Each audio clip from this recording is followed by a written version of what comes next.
there, and welcome to the Hit Like a Girl podcast. My name is Joy Rios, and on this show, we get to talk about the 30,000 piece healthcare puzzle where each one of our guests gets to speak to their expertise in the piece of the health IT puzzle that they hold.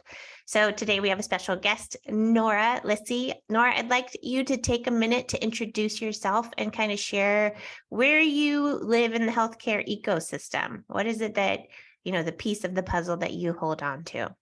Okay, thank you. Well, my name is Nora Lissy. I am a nurse by background. I got my nursing degree from Catholic University in Washington, D.C., and always thought I would be in nursing in the bedside, taking care of bedside patients. I loved my nursing career. But as things evolved, I evolved into leadership roles, and never in my wildest dreams would I have ever thought I'm in the role now that I'm in, which is the VP of Healthcare Consulting and Implementation for a software analytics company, Dimensional Insight. And, when I originally, I was a customer of theirs and used the tool at 3 different organizations. And ironically, when I was working with them, some of the things that we came up with, they hadn't thought of, and they were like, wow, you're doing some really good stuff here. So I actually got to know the president of the company. I got to know a lot of the consultants because we would bring them into different places. And when I got tired of the corporate world at the hospital side of things, and I wanted to keep moving my passion turned in from caring for the patient at the bedside to caring for the bedside givers to make sure that they have the information they need to be able to do their jobs efficiently and effectively. Because so often, even in hospitals, the finance people, they always have their tools that help them dig down deep into numbers. They get everything they want. And then they go out and give it to the operational people and say, you have to live through this budget, you have to do this, but they don't really understand there was no liaison between the operational people and say the financial or the IT people. And that's where my role became very important, because I'm able to speak all the languages now. Over the course of time, I've been doing this. I've been in the IT world now for at least 15, I call this my third career, because I've kind of gone from nursing career to operational management career to now I'm in the analytics world. So I've kind of had 3 different career paths, all of which I never envisioned when I started. I'm old, so there was a lot of things that weren't there when I started. So that's what kind of got me into where I'm at now. And I felt initially, ironically, I felt like I was pigeonholing myself, and I didn't know what I could be doing, like what my role would really do. But the reality of it is it really has it's given me the ability to work with hospitals across the country, across the world. I spoke at The Hague, and I spoke in Brazil at a conference.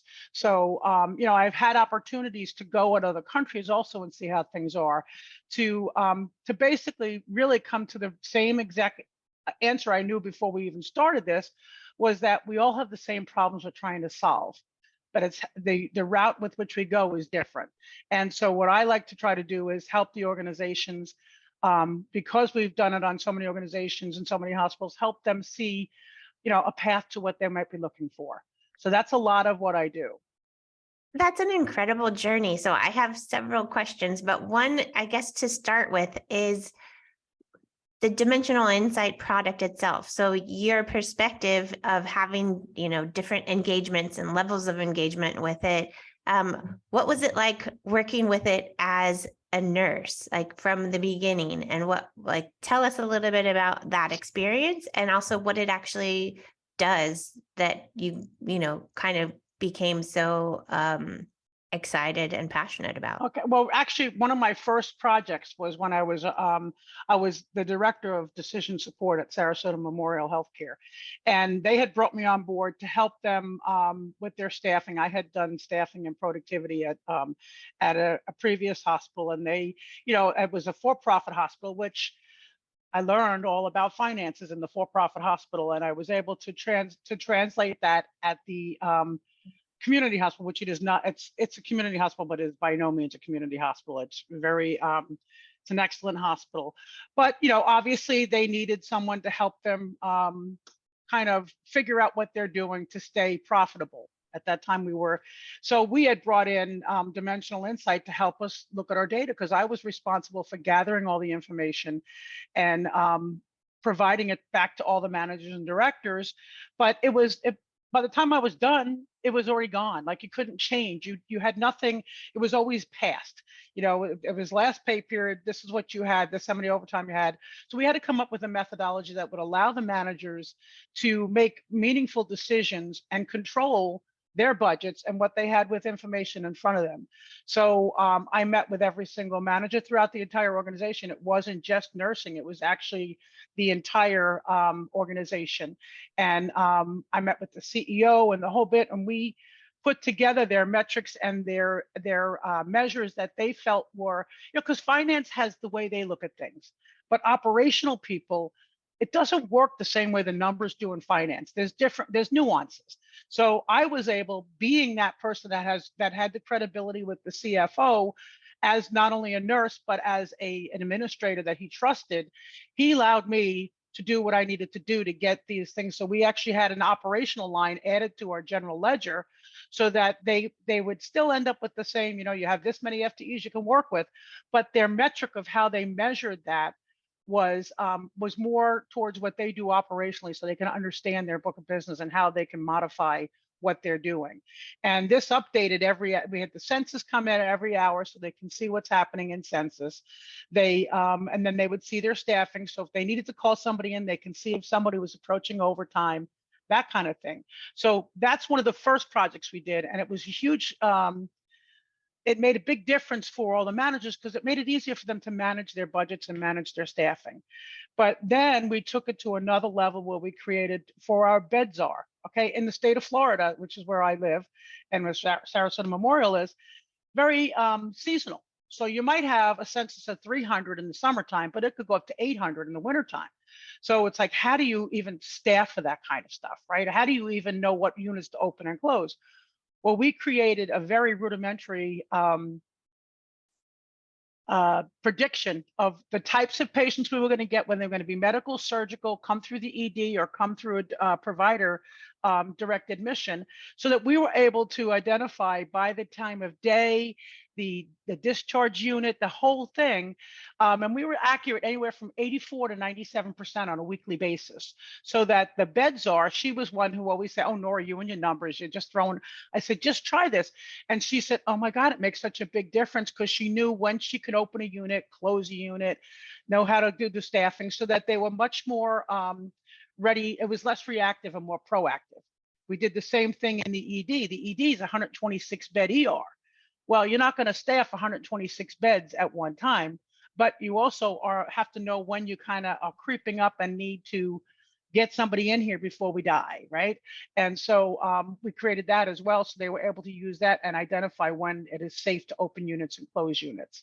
So from that perspective, that's what we did at Sarasota Memorial. Okay, so the majority of the data, we're talking about data on like the staff side or the administrative side of the hospital, not necessarily patient data, correct? Correct. But now I'm going to get to the other two organizations that I worked at. So that was my initial foray. My initial foray into it was from the administrative data, because I was in an administrative role. Then I went to Wake Med Health and Hospitals in North Carolina, and I was hired there as the director of clinical analytics. So now we're bringing in the clinical picture, and we actually created what I call a rounding report, where the staff nurses can print it off before a shift, and it would print out everything that happened to that patient that day, all the tests they had, were they pending any procedures that are coming up? What were the results of the last test that were marking? We had everything so far as, were they a fall risk? Where were their IVs? When were they placed? If they had surgery, when was the time of close? Because there's rules. There's you have to take the Foley out so many hours after surgery. So we had all that in place so that they can use that even when giving report. Because oftentimes when we hand off reports, sometimes we might forget something because we're thinking about the last thing we did. So now they had something that could guide them for report and make sure you're giving a solid report back and forth to the next covering nurse. Additionally, we worked with the clinical pharmacist to develop some reports for some dashboards for them on high risk medications that they're giving. So that we sat with them, the consultant and I sat with them, and they gave us like 4 or 5 medications that they said are very high risk. And we can actually, if we know ahead of time, we can prevent it from causing harm by looking at these lab tests and if there's a percentage of increase. So we built that in. So we had all the patients that were on census, the medications they were taking, and the high risk ones that they had, we flagged and said, okay, their last lab is XYZ, and it's gone up by 0.02 from last one. And they gave us the parameters, so they would have the red, yellow, or green, so that they can act upon it before it became a problem. So it was really useful for them to help them see, when you've got 700 beds to worry about, you do the best you can, but now you've got a work queue to kind of go off of and go, let's go check on this patient before we go anywhere else. So we did that. Similarly, we did for the case managers, they had, again, those are limited resources. So how do you get to all the patients to make sure, number one, you've covered all the Medicare patients, you've covered all your patients and have to go out. So we enhanced the hourly census with various data elements that would improve the case manager's ability to finish what they do, such as number of PO. You'd be surprised how many regularly scheduled meds by mouth that a patient is on. I mean, we had patients that run 39, 40 meds in the hospital. How do you even know what's going on? The interoperability, the interchange of those has got to be some issues there, right? So we did that because also that indicates that if anybody's on greater than 8 PO meds or regularly, they're already at a higher risk of readmission just by mere fact that they're on a lot of medications. But then we added other factors in, such as their chronic disease processes. When was the last time case management went to see them? What was the notes? So we included all that in their reports. So they again had a work queue to go off of. It wasn't anything magical. It was just that it kind of coordinated their data together so that they can work their job without having to worry about it. Well, I mean, it's such a huge, there's a ton of data out there and you're collecting data at so much, even within an hour, but then the question is, what do you do with it? And how do you take reasonable action? So it sounds like you are, one, able to find ways to work with an organization that has helped to make sense of all of that. And then, instead of just helping one patient at a time at the bedside, you're actually helping populations of patients all around the country, world, even. Yep. Yeah. So, millions of examples I could give. So yeah. Wait, so did we went through nursing and then it went from nursing and then financial, then operational, then financial, then to where you are? Is that accurate? Yeah, I went nursing, operational, management to IT, to data analytics. Yep. Okay, so now tell me on the data side of things and the IT, like how does your brain work totally differently? Because I imagine what you're doing as a nurse versus operational versus IT, it takes a different. I'm not normal. It's one of these things, and how I even got here in the first place, Joy, is that, I was working ER. ER was most of my career. I did, I dabbled in just about every part of nursing, but I loved ER. And I spent about 17 years as an ER clinician, whether in pediatrics, trauma, or a regular adult ER. And I'd work nights because I had 2 little kids and it was easier for me to work nights. My husband worked during the day. And back in 1995, my son was old enough. He started school. So I'm like, okay, I can get on days now. And I had applied for a position at Doctors Hospital Sarasota. I was hired as the director of women's health services. Truly thought, okay, this is my path. I'm going here. And I didn't even make it home before the CNO/COO called me up and said, I think you'd be bored with that. I have something else for you. Why don't you come on in and let's talk? So I said, okay. I went back into her and she started describing, things about productivity and stuff that I had done. What intrigued her, which I hadn't even realized, it was when I was a charge nurse in the emergency room, which is where we started to have to flex people down when the volume wasn't there. And that was never an easy thing to do. And when I wasn't on as a charge nurse, the subs never felt comfortable telling somebody you have to go home. So I was always chasing my tail trying to meet the numbers because the others they weren't comfortable with it. I get that. They weren't in a position of leadership. They just stepped in for the night.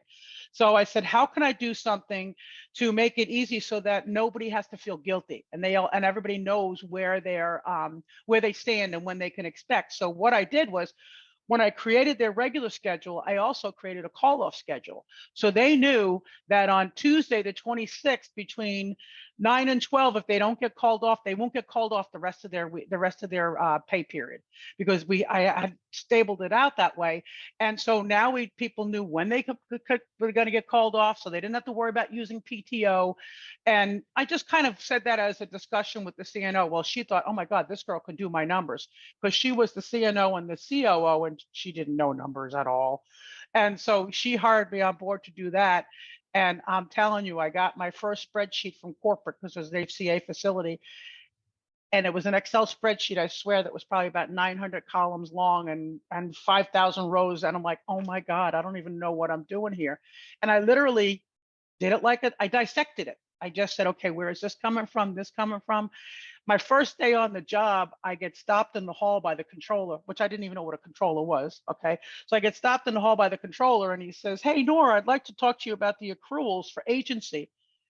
And I'm like, okay, I have no idea what he means, but okay, sure. I'll meet up with you, Tom. Don't worry about it. And I go back to my house. So I went home and I was crying, and I told my husband, I said, I'm a nurse. Why am I in this position? I don't know what the heck I'm doing. He's like, come on, you can do this. I'll show you what accruals are. No problem. Long story short, I worked my way through it. I battled through it. I taught myself everything, to the point where people were actually believing me and everything I was doing. I'm like, I better go and get my degree on this, because they actually trust me. And I've taught myself this, and I think I'm right, but I need to prove it out. So I wound up getting my MBA in 2005 to basically qualify what I was doing. So that was the numbers piece of it that I got into, that I never in my wildest dream, but I always loved math and science.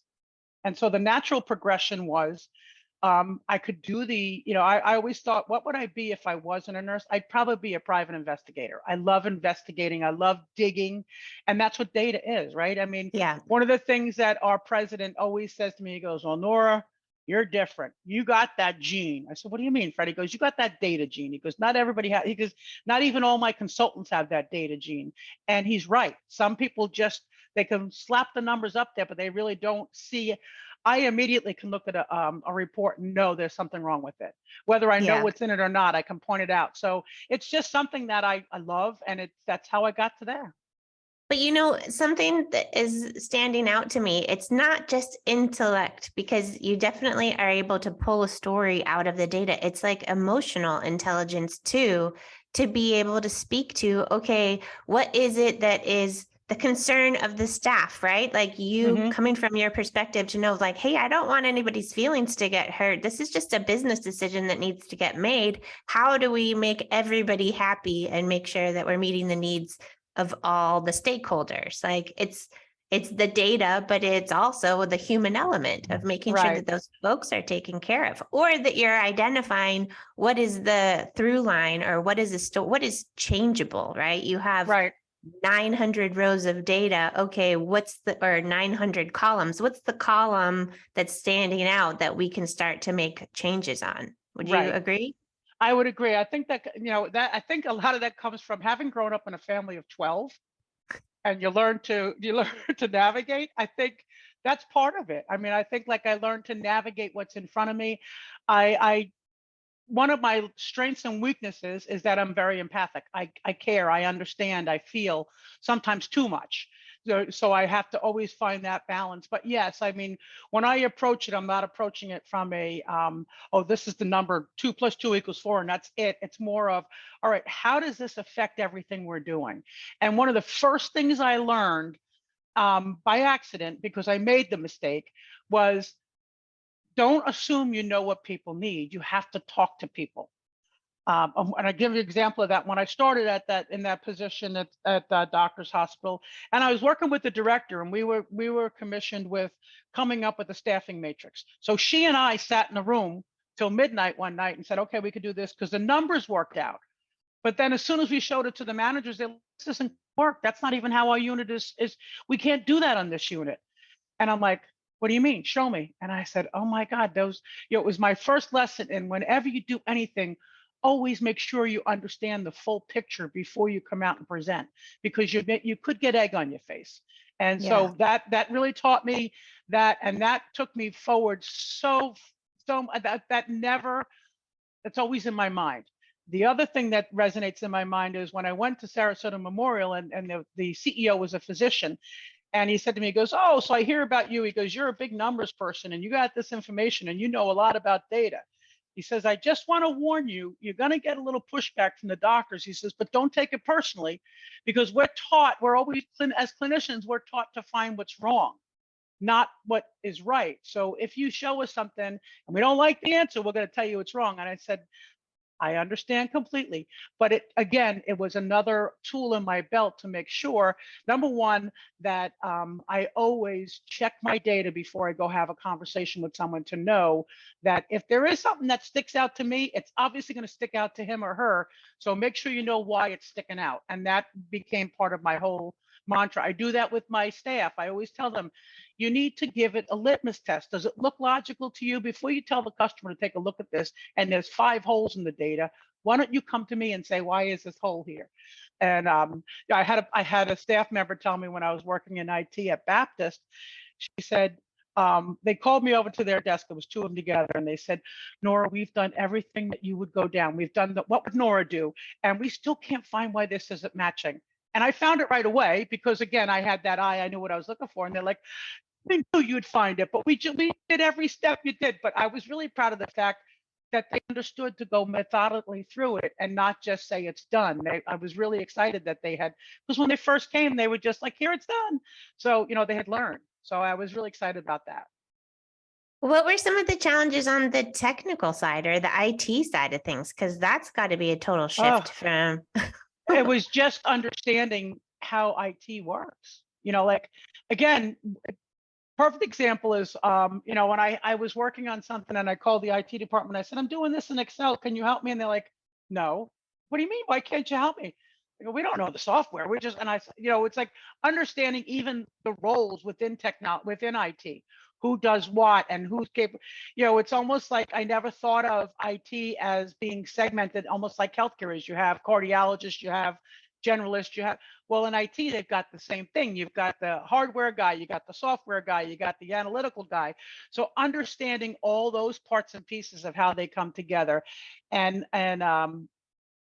understanding the whole picture of how to join things together, right? I mean, that was a big learning curve for me when they'd say about, well, what's the key is? I don't know what the key is. What are you talking about? So I had to learn all that lingo of what is the key we're using to tie back to this key in this table. So I did a lot of my own self-learning. I bought a lot of books, SQL books, Perl books, I'm a jack of all trades, master of none. So I'm the kind of person that likes to know enough about what I'm working with, so that if I can ask intelligent questions and not also be snowballed because I don't know what I'm talking about, and someone could, tell me a lie and I can believe it. So I always like to try to be at least a little bit knowledgeable. I used to think I had to know everything about everything, but you don't. You have to understand. The biggest key is knowing enough to know who to hire that has the best abilities that you don't have.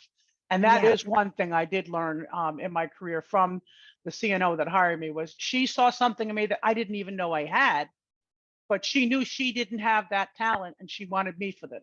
So that's kind of the thing that I learned through my process as I continue to go through my career. Well, where do you see yourself going from here? Retirement.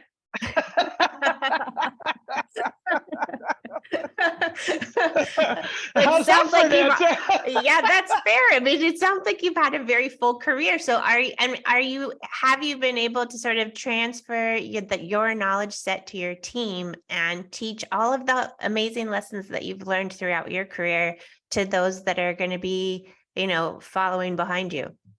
I do feel like I've really imparted a lot of knowledge on the consultants that work with me, and even the developers. I am tapped for a lot of, one of the reasons I was hired also was to help them move the product forward. So our latest product, the Measure Factory, comes out of some of the things that we worked on together, and saying how what's best for display and how to put all together and what's the meaningful things. The whole entire organization did it, but I was instrumental in a lot of that, helping them to see the big picture of a healthcare world. So I do feel like I've imparted a lot of that knowledge on, so at least they understand. One of the things that I would like to pride our company on, and which is one of the reasons why our class scores are so high, is because our healthcare consultants are very, very knowledgeable in healthcare. Oftentimes, I take it back when I was at WakeMed, and we were looking at a couple of vendors, and the all IT vendors, and they're coming in and they were going to do their business analytics, and the sales guys didn't have a clue of what they were just trying to sell. We could do this, and but when you ask them a question, they're like, I don't know, and our consultants absolutely can respond to that. And I laugh about when I was at Sarasota, I was one of and we were there they were coming into the dog and pony show with us. And I'm sitting in the room, and they're telling us all these things I'm going, well, can you do this? Can you do that? Can you do this? Can you do that? And they answered all those questions, and we bought the product. And then the guy, the consultant who was in the room on the dog and pony show, he comes in, and I'm in that. There was a person whose office he left, and I'm in his office. So Matt's thinking that, oh, he's going to be working with Jim, and he sees me, he goes, oh my God, I have to work with her. She had so many questions, but it worked. But that was great, because that's exactly what happened. Was we worked together, and I kind of I said it was because Matt is phenomenal, but he was still learning healthcare, but he's extremely smart. So I told him, I'm like, you're the artist. I tell you what to paint, and you make this beautiful. And it worked. We were like, within 2 weeks, we had more information available to the organization than they had in 10 years. Wow. I truly feel that it was instrumental in turning them from red to green on our bottom line, because of the various things we could do. And it was within easily a 2 to 4 week period that we did that. It was That's incredible. It became the mantra of the CEO that if you're not using Diver, you're not doing your job. Really? So, yeah. Because at first there was pushback. I was like, oh, Nora, and she was like, nope, this is what we're doing. And it made a big difference. And they're still using us today.